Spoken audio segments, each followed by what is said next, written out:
Hi Capricorn, welcome to May. This is Teresa from Tarot by T. And before I start your reading, I want to call in some good energy. So this month we have a new moon in Taurus, which is favorable to your sign. And then we have a full moon lunar eclipse in Sagittarius on the 26th. Mercury and Venus move into Gemini at the beginning of the month. Jupiter moves into Pisces on the 14th, and it will stay until the end of July.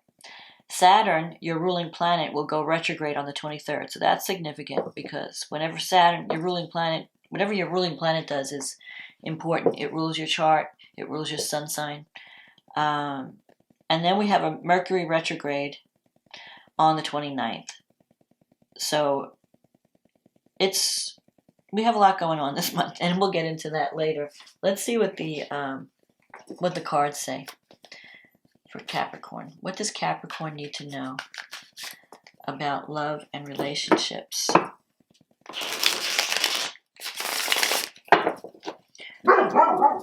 What does Capricorn need to know about love and relationships for the month of May 2021? What does Capricorn need to know about love and relationships for May 2021?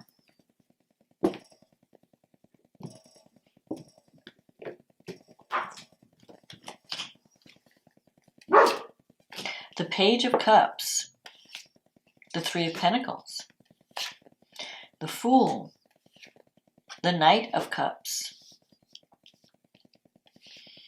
the Empress, the Knight of Pentacles, the Nine of Cups, the Chariot, the Two of Swords, the Five of Swords, and the card under the deck is the Two of Wands. So, okay, so you're getting an offer this month, an offer of love. This is a message of love. Page of Cups. And it may be connected with your career because you have the Three of Pentacles here. You also have the Knight of Cups and the Fool in the recent past. So I feel that you're going to be starting a new cycle this month. Something is being offered to you. It could be a romantic proposal, a brand new situation. It could even be a new creative project that you're going to get involved in that's going to bring you a lot of abundance. Because you have the Empress here. You're going to be really creative this month. The Empress is the mother. Creativity also represents birth. Maybe there's even a birth in your family. Someone might let you know. Because I feel like there's this birth energy, this birthing. You're giving birth to something new. So whether it's a relationship or a new career or even a child coming in. And it could be all of these things. I feel that you're kind of waiting. You have this Two of Wands here. So there's a potential partnership in the wings. And it could be a brand new partnership. One that with someone you haven't dealt with before, not a past love, brand new. Because the Fool always represents a new adventure. And it could be kind of exciting and scary at the same time. Because there's going to be parts of this new cycle that you have never, you're experiencing new things. And you may feel like, I don't know if I'm ready for this. Or I don't know, I'm not prepared. I've never dealt with this before. So, but the Two of Wands, it's like you've planted some seeds and now you're waiting. You're waiting to hear back. You might be waiting to hear from someone. Maybe you've been waiting to hear from someone and, there's been a delay. But the Page of Cups is definitely a message coming in. And I think you're going to be happy with the message. You have the Nine of Cups here, which is a wish fulfillment card. And there might even be some travel connected with this message. Or you might be having to travel to meet with someone. But the Nine of Cups is in your negative thinking sector. So a part of you has been kind of cynical about anything positive. It's like you don't want to hope for the best because you don't want to be disappointed. But really, that's the wrong approach. Because if you want to attract good fortune, you have to expect good fortune. If you throw negative energy at something, then you're going to sabotage it. So don't think negatively. See yourself getting everything that you want. The Nine of Cups is wish fulfillment. where if you're entering into a partnership, it's a good one. And there could be some chemistry, sexual chemistry, because the Nine of Cups is, it's more of a physical kind of pleasure kind of card. So there could be a strong attraction, a lot of whining and dining, just good chemistry. And you're going to feel welcomed. You're going to feel like, I feel like you might even be moving away from a toxic situation and moving towards something that's going to bring you what you want. Now, in your environment, you have the Chariot. So you've been busy doing a lot of things. The Chariot is about scattered energy. So you may have to narrow down your focus and decide, okay, what do I really want in a relationship? Where do I want to go? I need to stop being distracted by all these other possibilities. I need to just focus on my goal. So especially in a career situation, if you've been spreading yourself too thin, you may have to pull back a little. And if there's a partnership, here this is an interesting card, this Two of Swords. Because it talks about two people who are afraid to approach each other. So you could be wanting to connect with someone, but you're on the fence about it. Like maybe you're not sure if this is a good match, or you don't want to be the first one to reach out. You're waiting for someone else to reach out. And so you're in this kind of limbo state where like, I don't know what to do. Do I move? Do I choose this? Do I reach out? Do I break the ice? Do I drop my guard and show my vulnerability? Let the person know that I care? I think you're afraid of getting a hostile reaction because you have the Five of Swords here. The Five of Swords comes up when you're dealing with something that has the potential to be toxic. So if you're meeting someone brand new and you might be deciding to leave a toxic relationship because you're entering into a new partnership. And that new partnership is going to bring you luck and abundance. I mean, I'm seeing the Empress. You're going to be able to use your creativity. But you may have to let go of something else. And you might have to deal with someone's hostility. If you're leaving something behind to embrace this new beginning, they may not be happy, whoever you're leaving. And this could be a relationship. It could also be a career situation. Because the Five of Swords is about dealing with a situation that can't be changed. Like there are some limitations or toxic energy around a situation. It could be a relationship. And you have to accept this person for who they are. They're not going to change. So you may have to decide, can I put up with this? Can I be happy with this person, knowing that they're not going to change? And if the answer is no, then you may have to cut your losses and move on. But if the answer is yes, then you have to know, like, okay, I'm going to have to learn to be happy within this limitation, knowing that this person may not always be able to give me everything I need because that's just who they are. But there's a lot that I like about them and the partnership, so I'm going to make it work. But my feeling is that you're going to have an opportunity to go into a brand new situation. That's the energy I'm feeling. And it may take a while. You have this Knight of Pentacles here. This is an earth energy. And the earth, so you could be leaving water energy and moving into earth energy. So you might have been dealing with someone who was very emotional, very sensitive, maybe a little bit immature. And you're moving towards someone who's a hard worker, someone who's very down to earth, stable. But they don't like to rush into things. They want to take things slow. So you're not going to have this whirlwind romance, but it is going to be a new cycle of abundance coming in and a new cycle of love coming in. And I think this partnership can bring you a lot. And you might meet this person through some kind of work that you're doing. I feel like that's how it's going to work out. That you may not even know the person yet, but through some kind of work project or creative project, you have to work with this person or connecting with this person, and that could spark some kind of feelings. But I feel like if you're in a toxic, and this might be not everybody, because not everybody's in a toxic relationship. Some of you might be in good relationships, and then you have a chance to turn over a new leaf with the Fool.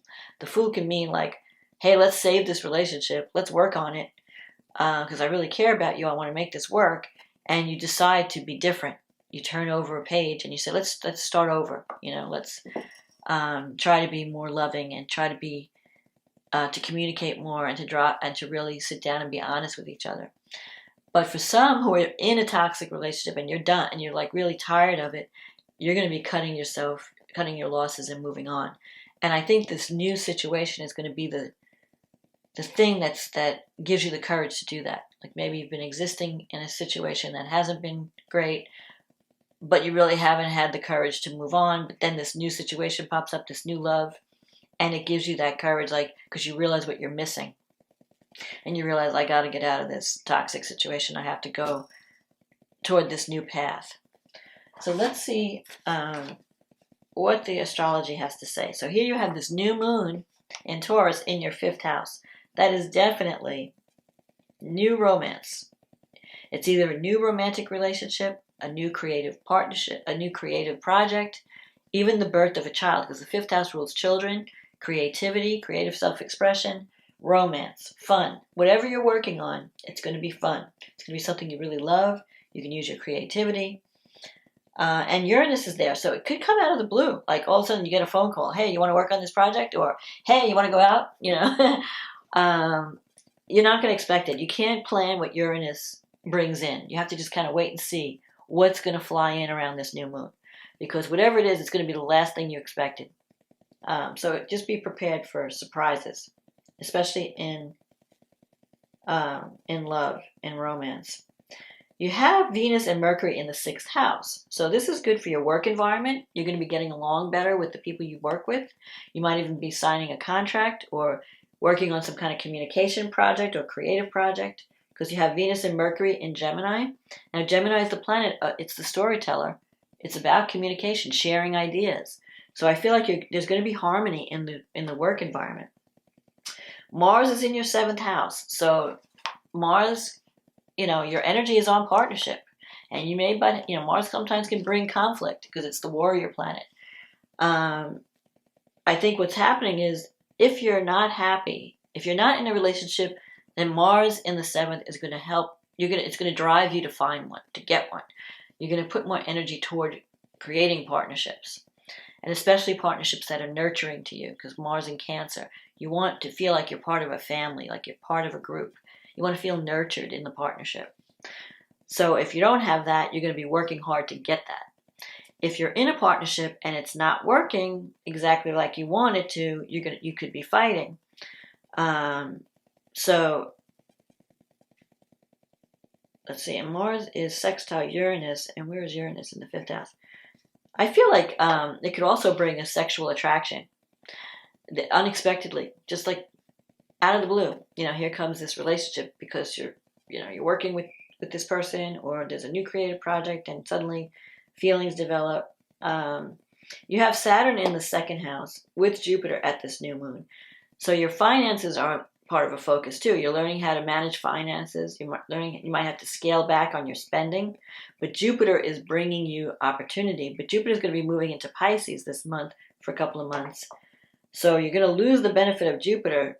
You may not have the abundance that you've been experiencing once Jupiter moves out of the 2nd house. And then you're just dealing with Saturn, which represents, looking at your financial situation seriously, being more responsible with your money. You can't just go out and buy things.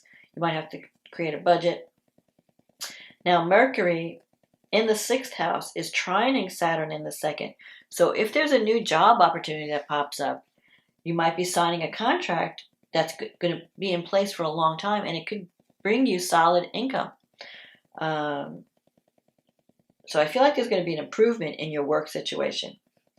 So if you lose, if you're struggling financially, there could be some new contract or new project that comes in that saves the day, that brings you additional income. Neptune is in the 3rd, so you want to make sure that you are spelling everything out. Don't leave anything to chance. Write down all the details, because there could be confusion with Neptune. You might say one thing, they may hear another. They may say one thing, you may hear another. So you want to get everything in writing. If it has to do with creativity, Neptune is like, if you're doing a writing project, you're going to come up with really creative writing, very inspired, very, creative. So they're going to love the work that you're doing if it has to do with creativity. But if it has to do with a contract, you want to make sure you get everything spelled out. So then we have Saturn, your ruling planet, moving retrograde, and Saturn is in the second house, and this is at the end of the month. So you might be rethinking your finances. How do I pay off some of my bills? How do I manage my money better? Am I charging too little? Am I expecting, am I limiting myself? Do I need more? Because the second house is what you value, self-esteem, how you attract money, how you spend money, what you need to feel secure. Saturn's going to have you seeing your situation realistically. So if you need to make some changes in terms of finances, Saturn can help you see the truth. You're not going to be painting some fantasy picture. You're going to see the whole cold hard facts, like, yeah, I'm not making enough at this job, I need a new job. Or, yeah, I've been spending too much money on things that don't really make sense, I need to tighten my budget.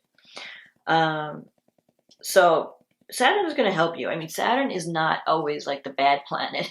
You know this, you're ruled by Saturn. Saturn just tests you. It brings you obstacles. It's like your personal trainer.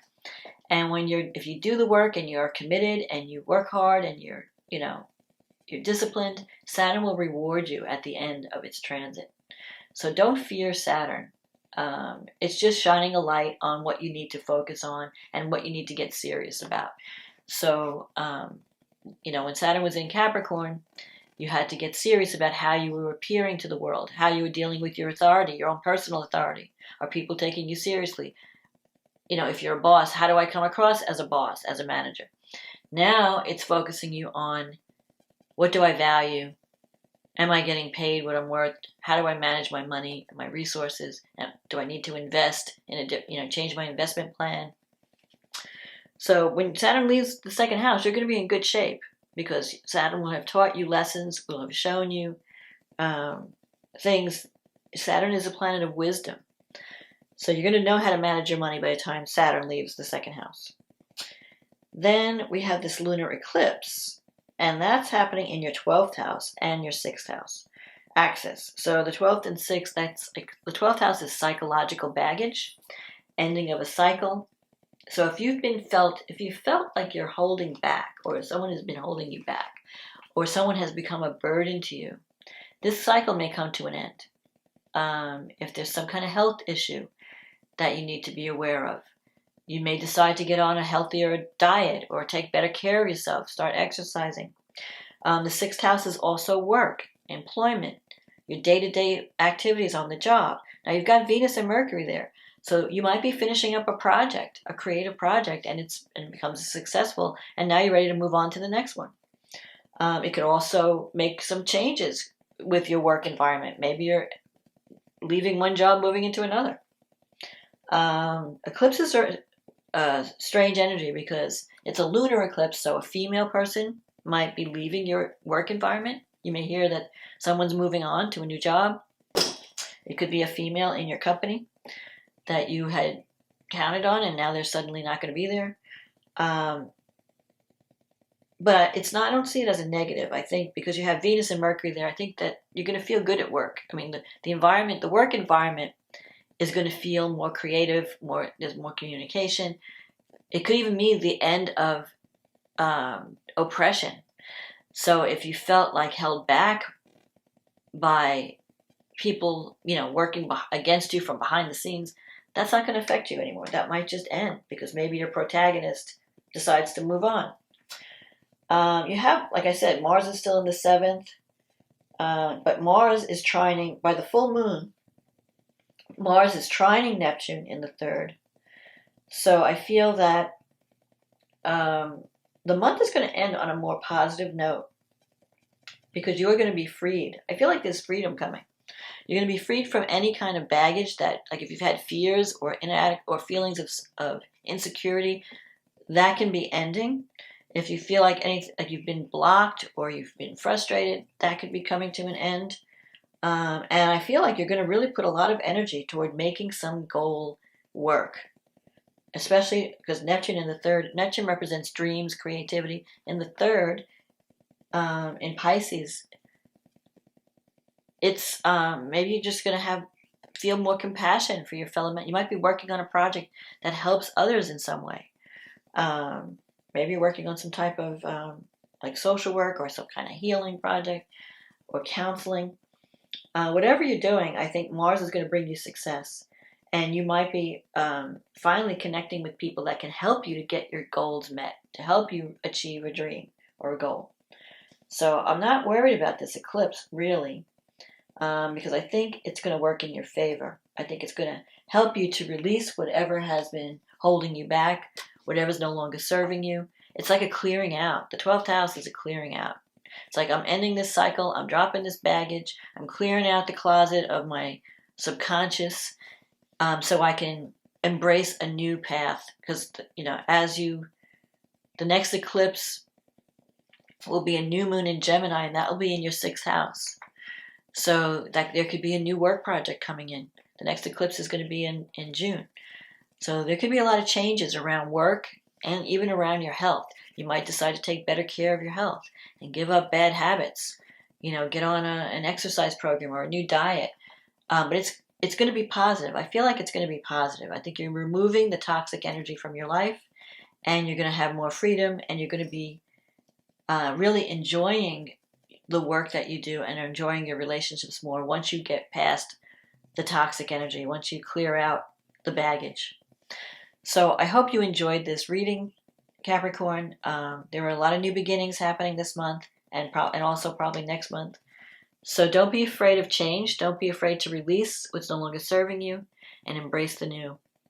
And if you like this reading, please click on the like button, the subscribe button, leave a comment if this resonated with you. And thank you for supporting this channel. Now, this is a general reading, so it may not apply to everyone. But if there's a message in it for you and it resonates with you, then this is your message. If not, and you want something, if you'd like a private reading that deals with just your specific situation, click on the link in the subscription box. It'll take you to my website. We can get you on the schedule, and I can be working with you. So if you're new, welcome. If you're old, thank you. Thank you for being here, for watching. Enjoy May. You're on the road to success, so don't give up. And I'll talk to you again next month. Okay, bye now.